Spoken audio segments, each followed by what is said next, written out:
के प्लेटफॉर्म पर। अब बात आती है कि रीट का एग्जाम जिसमें अदर स्टेट के स्टूडेंट्स भी अलाउड हैं, उसको वो पात्रता परीक्षा जो राजस्थान के अंदर राजस्थान की सरकार के माध्यम से ली जाती है, उस पात्रता परीक्षा की अदर स्टेट का बच्चा कैसे तैयारी करे, क्योंकि उसके पास संसाधन लिमिटेड है, शायद जानकारी में भी कई बार कमी होती है और तमाम उसके पास वो चीजें उपलब्ध नहीं है जो उसी राज्य के बच्चे के पास ज्यादा आसानी से उपलब्ध होती है।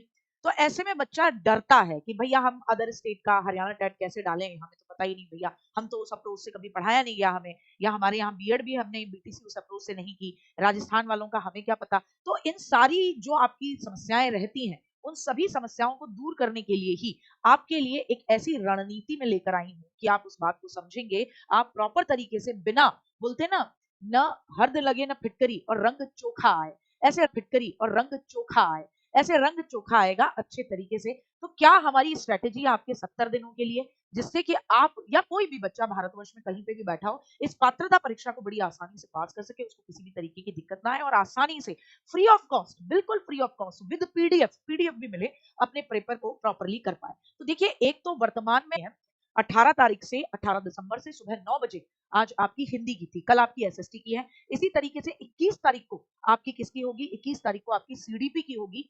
और ठीक साहब, अच्छा जी, अब यहाँ आप इस चीज को देख लो जो बहुत जरूरी है, रीट सिलेबस में इस बार बदलाव हुआ है, तो पिछली बार से कई चीजें बदलेंगी। रीट 2024 के नोटिफिकेशन के बाद एग्जाम फॉर्म भरने की प्रक्रिया शुरू होने के साथ ही अब लेवल 1 हो चाहे लेवल 2 हो, उसका सिलेबस भी जारी कर दिया गया है। सिलेबस में मैंने सिलेबस 1:30 बजे सीडीपी का बताया और बाकी टीचर्स ने भी अपनी अपनी वीडियोस के माध्यम से सिलेबस पर चर्चा की है। सिलेबस पता होना जरूरी है, क्वेश्चन कैसे पूछे जाते रहे ये पता होना जरूरी है। सिलेबस में राष्ट्रीय शिक्षा नीति 2020, बाल कल्याणकारी और अन्य राजस्थान की योजनाओं को शुरू शामिल किया गया। राजस्थानी भाषा को हिंदी में शामिल कर रहे हैं इस बार, और जीके के टॉपिक्स को शामिल किया। इसके साथ ही हिंदी, संस्कृत, गणित के सिलेबस में भी कुछ नए टॉपिक्स जोड़े गए।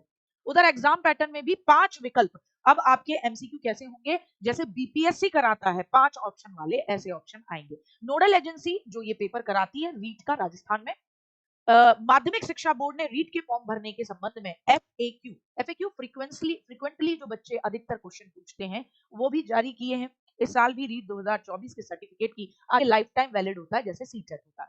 विकल्प को लेकर बोर्ड ने किया कंफ्यूज। बोर्ड ने 2024 के गाइडलाइन में बिंदु संख्या 4 में प्रश्न पत्र व्यवस्था में 4 विकल्पों का उल्लेख किया था। ऐसे में 5वां विकल्प नहीं लिखा गया था वहां पर, जो इन्होंने अपने उसमें शामिल किया था।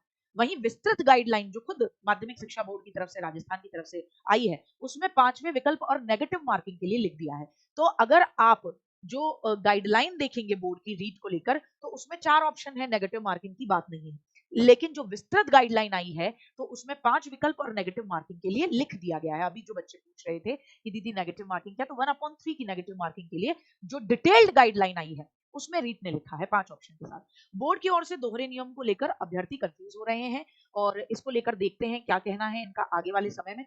अब यहाँ देखिए, एनईपी यानी नेशनल एजुकेशन पॉलिसी 2020 जो सीटेट में लगातार पूछी जाती रही है, उस पर पूछेंगे हिंदी, गणित और संस्कृत में नए टॉपिक को जोड़ दिया गया है, जिस पर मैंने डिटेल में बात कर ही थी। अब यहाँ आ जाए, हिंदी भाषा 1 व 2 में राजस्थानी भाषा और बोलियों का सामान्य परिचय भी शामिल किया गया है। तो ये जो नया रिवाइज्ड सिलेबस होगा उसके साथ आपको पढ़ाया जाएगा। तो विश्वसनीयता अगर रखते हैं, नहीं रखते हैं, तो यहाँ तमाम बच्चे होंगे जो हम हमारे साथ पढ़े हैं, हमसे सीटेट पढ़ा है, हमसे फ्री वाले कोर्स से बीपीएससी में सिलेक्शन भी लिया, वो यहाँ लिख के बता देंगे आपको कि आप कितना ट्रस्ट कर सकते हैं इस प्लेटफॉर्म पर, कितना नहीं कर सकते। तो सब कुछ शामिल करके, मतलब आपको टेंशन ही नहीं लेनी, आपको सिर्फ पढ़ना है ईमानदारी से, उसको शामिल करके लिया जाएगा।